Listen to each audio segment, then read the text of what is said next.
بسم الله والصلاة والسلام على رسول الله. رجعنا لكم بفيديو جديد وبمعلومة جديدة إن شاء الله النهاردة من قناتكم، قناة المزرعة. إن شاء الله معانا النهاردة حلقة ناس كتير بتطلبها وناس كتير كلمتني كل شوية أو كل ما حد يبعت لي حاجة على الواتس أو يرن عليا: يا إسلام، يا أستاذ إسلام، يا باشمهندس إسلام، أنا عندي العجلة، عايز أعرف إمتى العجلة معايا تعشر، او امتى القح العجلة، او امتى انطط على العجلة. دي كلها اسئلة حضرتك كمربي او حضرتك كلسه مبتدئ لازم حضرتك تعرفها. وكلامي هنا يا جماعة طبعا انا بخاطب الناس اللي هي لسه مبتدئة، انا بخاطب الناس اللي هي عايزة تأكد على المعلومات بتاعتها، انا بخاطب الناس اللي هي عايزة تطور من نفسها وتعرف من نفسها، حتى لو هي ما عندهاش الحاجة دي تعرف تبقى العلم بالشيء زي ما بيقولوا. لكن طبعا في ناس احنا بنتعلم منها، وفي ناس متعلمة، وفي ناس فاهمة. انا كلامي للمبتدئين. فطبعا خلينا قبل ما نخش في الموضوع ما ننساش نصلي على حبيبك النبي صلى الله عليه وسلم. وزي ما احنا قلنا وزي ما احنا عارفين احنا بنتبارك في القناة هنا بصلاة النبي صلى الله عليه وسلم. فخلينا نعرف العجلة الأول. في واحد بيقول لي مثلا أنا عندي عجلة عمر سنة أو عمر سنة وشهرين أو عمر سنة ونص ولسه ما طلبتش العشر. فالموضوع ده مش مقياس، العمر دايما مش مقياس اللي العجلة تطلب الشياع أو تطلب العشر. خلينا فاهمين النقطة ديت وفاهمين الحتة ديت. ليه؟ طب الحتة ديت بتعتمد على ايه او احنا بنحددها على ايه؟ بتعتمد على التغذية العجلة، بس بتعتمد على التغذية. طيب التغذية ازاي؟ ممكن انا عندي عجلة تكون عمر سنة او عمر سنة وشهرين والاقيها طلبت معايا العشر وطلبت معايا الشيع. ليه؟ انا شغال تغذية نظيفة، شغال مثلا علفة متوازنة، شغال ده كله حاجة محترمة. ممكن عجلة توصل معايا لعمر سنتين وما تطلبش العشر. ليه؟ تغذيتها ضعيفة، لسه البنية الجسمانية بتاعتها ضعيفة. فدي حاجات كلها لازم حضرتك تعرف اللي هي مش بتتحدد بالعمر، دايما بتتحدد بجسم الحيوان. هل جسم الحيوان ده هيشيل عجل جوه منه، او البقرة ديت هتستحمل، او العجلة ديت هتستحمل اللي هي تشيل بقرة جوه منها. فطبعا لما الحاجات دي كلها تكمل والبلوغ وعلامات البلوغ كلها تكمل عند العجلة، فبتبدأ اللي هي تطلب الشياع. عمرها ما هتطلب شياع قبل ما علامات البلوغ دي كلها تبدأ عندها.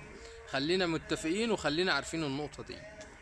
طيب خليني انا لو عندي بقرة لسه عجلة وانا لسه، في ناس بتسأل انا مثلا على القحة ولا نطط عليها من الذكر او من العجل. بص، هي كل حاجة بتختلف. التلقيح ليه مميزات والذكر برضو ليه مميزات. خلينا نعرف مميزات التلقيح. مميزات التلقيح اللي انت طبعا بتحدد النوع اللي انت عايزه، سواء سيمنتال، سواء شاروليه، سواء اي نوع انت عايزه، سواء فريزيان، سواء خليط. انت شوف انت حضرتك عايز نوع. دي الميزه اللي انت بتقدر تحددها دي مميزات التلقيح. وطبعا التلقيح معانا برضو بيبقى العجل بتاعه ايه؟ بيبقى بعجل بتاعه يعني تحسوا العجل بتاعه عافي شويه كده وسليم. بس طبعا عندنا نقطه لازم تاخد بالك منها، ولازم حضرتك تبقى ايه، تبقى حاططها تحت عينك كده. مش اي عجله بكريه تنفع تتلقح. يعني ما اروحش اجيب عجله لسه ضيقه او عجله لسه صغيره او عجله مثلا هي صرفت معايا بس انا شايف حجمها ما يستحملش، مثلا ما اروحش القحها عجل، ما اروحش القحها هولشتاين وهي مثلا بقرة بلدي او بقرة خليط ولسه اول مرة. ليه؟ لان البقرة ديت هتتعب في الولادة وممكن يحصل لها تعثر ولادة واخش في حوارات واخش في مشاكل. فانا دايما لازم اخد جو العجلة اللي قدام مني. لو شايف العجلة مفرودة، العجلة بطنها واسعة، العجلة الضر بتاعها كويس، دي كلها علامات تديني انا هلقح ايه. فدي حاجات لازم تاخد بالك منها. طيب معانا في ناس بتقول لك اول العجله ما تصرف معايا، مثلا هطلع عليها بعد يوم او اطلع عليها تاني يوم او القحها تالت يوم او القحها ازاي. بص يا جماعه الموضوع باختصار عشان الموضوع ده فيه جدال كتير وفي اراء كتير. انت العجله طلبت معاك الصبح او انت طلبت علامات الشياع الصبح اللي احنا هنذكرها لحضراتكم دلوقتي وانت تعرفها ازاي. هي طلبت الصبح لقحها اخر النهار. طلبت اخر النهار لقحها الصبح. الموضوع باختصار ومن غير لف ودوران ومن غير كل حاجه. ليه؟ المهم في خلال 12 ساعه. يعني هي مثلا لو طلبت الصبح، طبعا عبال ما يجي اخر النهار هيكون ما يكونش مش هيكون خلص ال 12 ساعه. فهي ساعتها المبايض هتبقى في اشد الحاله بتاعتها، وان شاء الله ربنا يكرمها وتقبل العشر. طيب في ناس بتقول انا ممكن بعد ما القح العجله بتاعتي، او ممكن بعد ما اعمل العجله ايه تنزل دم. بصوا يا جماعه، كل عجله وكل وضع بيختلف عن التاني. ازاي؟ يعني انا مثلا ممكن عجلة عندي تنزل دم، ممكن عجلة عندي وهي صارف تنزل سلوب بيضة بس، وممكن عجلة تاني تنزل دم. فالموضوع كل بقرة بتختلف.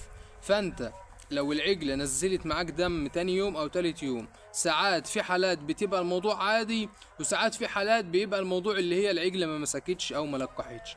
فانت هتقدر تحدد النقطة دي في خلال دورة الشياع اللي هي بتبقى ايه، بتبقى 21 يوم. بعد 21 يوم لو البقرة طلبت تاني يبقى البقرة ما مسكتش، لو البقرة ما طلبتش يبقى ان شاء الله هي مسكت. طيب خلينا عشان ما اطولش على حضراتكم برضو، وتبقوا ايه تبقوا عارفين معانا علامات الشياع في البقرة.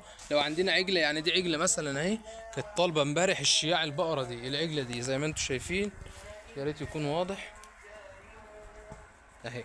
البقرة ديت كانت صارف امبارح فعلا، من تاريخ الفيديو ده هي كانت صارف امبارح، بس انا ما نططتش عليه عشان خاطر انا مش هقشر. انا ان شاء الله هتطلع لحم يعني.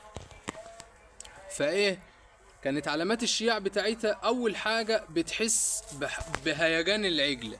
العجلة بتلاقي عمالة تتنطط، بتحس في فرط في الحركة، العجلة مش راضية تثبت، العجلة عمالة تنعر على اخرها، العجلة ممكن تكون بتاكل ضعيف، اكلتها ضعيفة، تلاقي العجل عماله تجري هنا وهنا وعماله تعمل ده كله. دي اول علامه حضرتك تلاحظها. تاني علامه معانا، طبعا البقر من طبعه اللي هو مثلا ايه، ممكن تكون نتايه، والبقر من طبعه اللي هو بينط على بعضه كده. بس طبعا العجل اللي هي صارف او طالبه الشياع بتبقى طبعا بتنط باستمرار، او بتنط عن اي بقره تانية.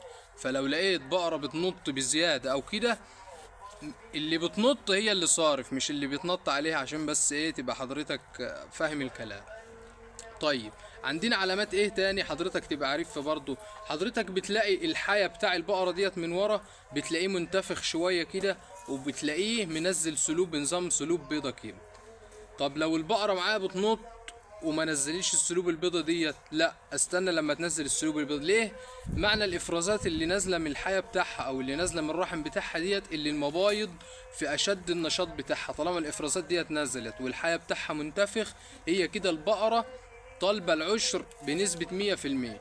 فاول ما سواء توديها للعجل او تجيب لها العجل او تلقحها، ان شاء الله تقبل معاك على طول، تقبل معاك العشر على طول.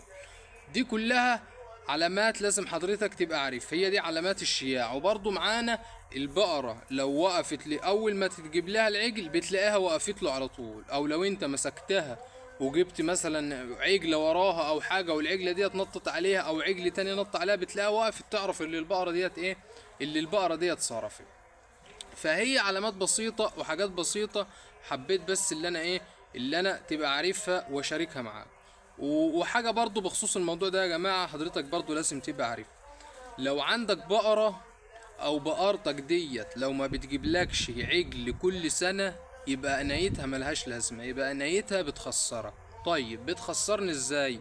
طبعا البقرة ديت يعني يعتبر مكسبك منها اصلا هو العجل اللي هو بتجيبه لك، مش مكسبك من البقرة. انت لو جبت البقرة مثلا ب 40 50 الف وما جابتلكش عجل وعدت عليها السنة، انت هتبيعها بنفس السعر، واكلك وشربك ده هيبقى راح في الفاضي. فانت مكسبك العجل اللي هو ربنا بيكرمك بتبيعه. لو انت مثلا فطمته وبيعته بتبيعه ب25، بتبيعه ب30 وهي بترضعه، فانت مكسبك في السنة العجل او العجلة اللي هي بتجيبه لك. طب انا عشان بقرتي تجيب لي عجل كل سنة، طبعا ايه اللي بيخلي البقرة ما تعشرش على طول بعد الولادة؟ او ايه اللي بيخلي البقرة تقعد تريح كتير؟ طبعا المشكلة دي كلها التهابات الرحم.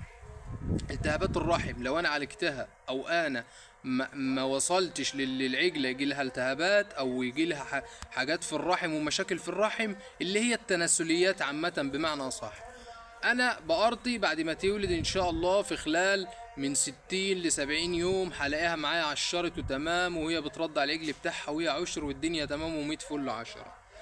طيب انا عشان اتفادى التهابات الرحم واتفادى المشاكل دي كلها، هي حاجة واحدة بس، اما بقرتك تيجي تولد ما تروحش عندها، مالكش دعوة بيه. شغل يا جماعة، الشغل ابهاتنا والشغل ده وشغل الناس اللي هي شغالة من زمان، واللي هي تشوف البقرة بتولد اجري شد العجل واجري افتح البقرة بايدك وشد العجل. الكلام ده كله يا جماعة بيعمل لي مشاكل في البقرة اللي هي تيجي تولد بعد كده، او اللي هي تيجي تعشر بعد كده ما بتعشرش. تلاقي البقرة قعدت معاك شهرين وثلاثة واربعة وخمسة وستة وما طلبتش العشر. ليه؟ بسبب اللي انت عملته فيها وهي بتولد. انت كل اللي عليك للبقرة ساعة ما تيجي تولد، جهز لها مكان يكون نظيف، ما يكونش وحلة بس، وسيب البقرة بتولد مثلا في حتة بعيد. انا كل اللي عليا هقعد اراقب، وانا بعيد عنها خالص، مش هروح عندها كمان عشان ما اوترهاش ولا ليا دعوة بيها خالص. هسيبها تولد. هي طبعا الطلق بتاعها هينزل براحته، هي هتبدأ توسع لنفسها لوحده، وهي هتبدأ تنزله لوحده. انا اتدخل امتى او اروح للبقرة امتى؟ لو لقيت العجل متضير، لو لقيت فيه مشكلة، ساعتها اتدخل. وما تدخلش كده وخلاص. طبعا يا جماعة لازم اعقم ايدي، لازم البس جوانتي، لازم اعقم الحاجات اللي انا هشتغل بيها كلها. ما اروحش اضرب ايدي كده وخلاص وابوظ الدنيا وخلاص، والاسم اللي انا اطلع العجل. ما هو كل المشاكل وكل البهدله دي كلها هتطلع عليا انا بعد كده. او لو انا بعت البقره هديها لواحد، لو انا ناوي ابيعها والده هديها لواحد هو مش هيعرف ايه اللي حصل، ابقى انا كده غشيته وظلمته برضه بسبب حاجه بسيطه. فهي البقرة من طبيعتها هتولد لوحدها، وهتلحس ابنها لوحدها، وهتنزل المشيمة لوحدها. دي كلها حاجات في طبيعتها هي هتعملها لوحدها. اتدخل بقى لو المشيمة ما نزلتش في خلال 12 ساعة او في خلال 24 ساعة. لو البقرة مثلا لقيتها بتضرب ابنها بافتراس، او هي لسه اول مرة تولد ومش متعودة على ابنها، ساعتها ابدأ اتدخل. لكن لو البقرة سلوكياتها وطبيعيتها لقيتها ماشية معايا بالطبيعي وكل حاجة ومفيش اي مشكلة، يبقى انا ماليش دعوة بها نهائي. انا كل اللي عليا بعد ما تولد هتنزل المشيمه، هروح اشيل المشيمه، هروح احط لها الاكل بتاعها، احط لها برضو وجبه خفيفه كده، شويه علف صغيرين، واحط لها سلاج، احط لها شويه برسيم خضر، وابدا ابدا اتعامل معاها وماليش دعوه بيها خالص. فدي كلها يا جماعه حاجات لازم حبيت اللي انا اشاركها معاكم، وحبيت اللي انا اعرفها لكم. يا ريت ما كنش طولت عليكم ولا كن صدعت لكم دماغكم.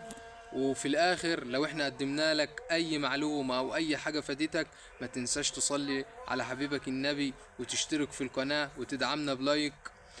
وفي الاخر السلام عليكم ورحمة الله وبركاته.